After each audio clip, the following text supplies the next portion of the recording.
Hello every one. ഇന്ന് ഞങ്ങൾ വന്നിരിക്കുന്നത് ചെന്നൈയിലുള്ള കലൈഞ്ചർ സെന്റിനറി പാർക്കിലോട്ടാണ്. ഒരു 12 മണിയോടുകൂടിയാണ് ഞങ്ങൾ അവിടെ എത്തിയത്. ഭയങ്കര ചൂടായിരുന്നു കേട്ടോ. അതുകൊണ്ട് തന്നെ ഒരു ഇളനീരൊക്കെ വാങ്ങിക്കുടിച്ചിട്ടാണ് ഞങ്ങൾ ഉള്ളിലോട്ട് കയറിയത്. പിന്നെ അടുത്തൊരു പ്രധാനപ്പെട്ട കാര്യം പറയുകയാണെങ്കിൽ, ഇങ്ങോട്ട് ക്യാഷ് എടുത്തിട്ട് ആരും വരണ്ട. അപ്പൊ നിങ്ങൾ ഫ്രീ ആണെന്ന് തെറ്റിദ്ധരിക്കണ്ട. ഒന്നിലും ഇവിടെ QR കോഡ് വഴി സ്കാൻ ചെയ്തിട്ട് വേണം കയറാൻ, അല്ലെങ്കിൽ ഓൺലൈൻ പേയ്മെന്റ്, ഈ 2 വഴിയേ ഉള്ളൂ. പിന്നെ ഇവിടെ പാർക്കിംഗ് ഫെസിലിറ്റി ഇല്ല. അത് ഓപ്പോസിറ്റ് ഉള്ള സെന്റ് വഴി പോയെങ്കിൽ നമ്മൾ വണ്ടി ഉണ്ടെങ്കിൽ പാർക്ക് ചെയ്തിട്ട് വേണം ഇങ്ങോട്ട് വരാൻ. നമ്മൾ കയറുന്ന അവിടെ തന്നെ ഒരു റൂട്ട് മാപ്പ് പോലെ വെച്ചിട്ടുണ്ട്. അപ്പൊ അതിനനുസരിച്ച് നമുക്ക് ഫസ്റ്റ് എങ്ങോട്ടാണ് പോകേണ്ടതെന്നൊക്കെ നമുക്ക് അതിനനുസരിച്ച് പ്ലാൻ ചെയ്യാം കേട്ടോ. ഞങ്ങൾ ആദ്യം പോയത് ഹോർട്ടിക്കൾച്ചർ മ്യൂസിയത്തിലോട്ടാണ്. അവിടെ അപ്പൊ എപ്പോൾ ചെന്നാലും അത് ഓപ്പൺ ഒന്നുമല്ല, ഓരോ ഹാഫ് ആൻ അവറിലും ആണ് ഇത് ഓപ്പൺ ചെയ്യുന്നത്. അപ്പൊ ഞങ്ങൾ ചെന്ന സമയം എന്ന് പറഞ്ഞാൽ അത് കറക്റ്റ് ആയിരുന്നു. കാരണം 12 മണിക്കാണല്ലോ അവിടെ എത്തിയത്. അപ്പൊ അത് ഓപ്പണിങ്ങിലായിരുന്നു. അപ്പൊ നമുക്ക് തന്നെ വെയിറ്റ് ചെയ്യേണ്ടിയൊന്നും വന്നില്ല അത് ഓപ്പൺ ചെയ്യാൻ.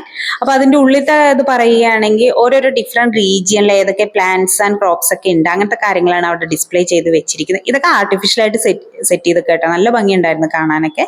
ഇനി ഇതൊക്കെ ഒറിജിനൽ ആണ്. അപ്പൊ അങ്ങനെ കുട്ടികളൊക്കെ കുട്ടികളെ കൊണ്ടൊക്കെ വരികയാണെങ്കിൽ ഭയങ്കര ഇൻഫോർമേറ്റീവായ കാര്യങ്ങൾ തന്നെയാണ് ഇതിൻ്റെ ഉള്ളിൽ സെറ്റ് ചെയ്തിട്ടുള്ളത്. പിന്നെ ഞങ്ങളിപ്പോൾ അടുത്ത സ്ഥലത്തോട്ട് പോവുകയാണ്. പിന്നെ ഇതുപോലെ ബാക്ക്ഗ്രൗണ്ടിൽ മ്യൂസിക് ഒക്കെ പ്ലേ ആവുണ്ടായിരുന്നു കേട്ടോ. അത് നല്ലൊരു വൈബായിരുന്നു. നമ്മളിങ്ങനെ നടക്കുമ്പോൾ ബാക്ക്ഗ്രൗണ്ടിൽ ഇങ്ങനെ മ്യൂസിക് പ്ലേ ആവുന്നത് നല്ല രസമല്ലേ. പിന്നെ അടുത്തത് പറയുകയാണെങ്കിൽ മിസ്റ്റ് പാത്ത് ഒരു രക്ഷയില്ല കേട്ടോ. അത് പറയുകയാണെങ്കിൽ, കാരണം നമ്മൾ പുറത്ത് ഭയങ്കര ചൂട്. അപ്പൊ അതിന്റെ ഇടയിൽ ഇങ്ങനെ ഒരു ഭാഗം നമുക്ക് എക്സ്പെരിമെന്റ് ചെയ്യാൻ കിട്ടുവാണെങ്കിൽ നല്ല രസമായിരുന്നു. കാരണം നല്ല കൂളിംഗ് അല്ല അതിൻ്റെ ഉള്ളിൽ നടക്കും. ഞാൻ ഫസ്റ്റ് ടൈമാണ് ഇങ്ങനെ ഒരു കാര്യം എക്സ്പെരിമെന്റ് ചെയ്യുന്നത്.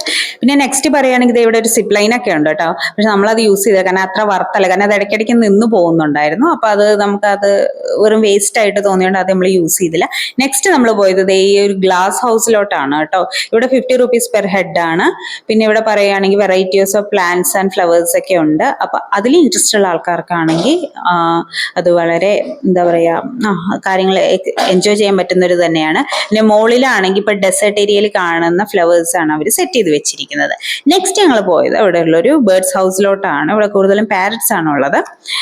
പിന്നെ അതിൽ പറയുകയാണെങ്കിൽ പെർ ഹെഡ് 150 rupees ആണ്. ഇപ്പൊ എക്സ്ട്രാ അവയ്ക്ക് നമ്മൾ ഫീഡ് ചെയ്യണം എന്നുണ്ടെങ്കിൽ 500 rupees കൊടുക്കണം. അപ്പൊ അത് നമ്മളെ എടുത്തില്ല. കാരണം അവർ കുറച്ച് ഒരു എന്തെങ്കിലും സീഡ്സ് കയ്യിൽ തന്നിട്ട് അത് കയ്യിൽ വന്നിരിക്കാൻ, അത് അല്ലാതെ തന്നെ അത് കയ്യിൽ വന്നിരിക്കുന്നുണ്ടായിരുന്നു. അപ്പൊ അങ്ങനെ കണ്ടില്ല, അത് കയ്യിലൊക്കെ വന്നിരിക്കുന്നത്.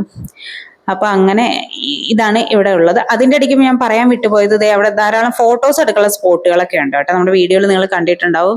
നിറയെ ഇങ്ങനെ നമ്മുടെ പ്ലാന്റ്സും ഫ്ലവേഴ്സ് ഒക്കെ സെറ്റ് ചെയ്ത് ഫോട്ടോ സ്പോട്ടുകൾ ധാരാളം ഉണ്ട്. റീൽസ് ഒക്കെ എടുക്കാനും വീഡിയോസ് ഒക്കെ എടുക്കാൻ ഞങ്ങൾ അതൊക്കെ ധാരാളം എടുത്തു. പിന്നെ ഒരു കിഡ്സിന്റെ ഒരു പ്ലേ ഏരിയ ഉണ്ട് കേട്ടോ അവിടെ. അത് ഈ പറയുന്ന പോലെ ഉച്ച സമയമാവുന്നതുകൊണ്ട് അധികം ആൾക്കാരൊന്നും ഉണ്ടായിരുന്നില്ല. ഞങ്ങൾ മാത്രമേ ഉണ്ടായിരുന്നുള്ളൂ. അപ്പൊ ഇത്രയേ ഉള്ളൂ. Tata, bye bye.